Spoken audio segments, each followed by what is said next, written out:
بعد نیت کر لے روزے کی، یہ وقت ہے۔ اس میں یوں ہوتا ہے کہ بندے نے اگر سحری کی تو یہ سحری کرنی نیت ہے گویا کہ، لیکن اگر سحری نہیں کی اور سو گیا، یا سحری کی اور نیت نہیں کی، اب پتہ نہیں کہ یہ سحری کرنا بھی نیت ہے، تو اب کیا حکم ہے؟ اب حکم یہ ہے کہ اگر بندہ صبح کو اٹھا ہے اور زوال سے پہلے پہلے اس نے کچھ کھایا پیا، کچھ بھی نہیں کیا ایسا کام کیا جو روزے کے منافی ہوتا ہے، تو اب بھی اگر نیت کر لے گا اس کا روزہ ہو جائے گا، لیکن شرط کیا ہے کہ اس دوران کھایا پیا نہ ہو۔ اگر کھایا پیا ہے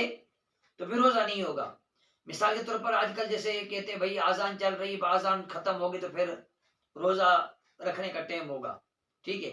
یا آزان جو سب سے آخر میں آزان ہوگا اس کا اعتبار ہوگا۔ آزانوں کا اعتبار نہیں ہوتا روزے میں، روزے میں ہوتا ہے وقت کا اعتبار،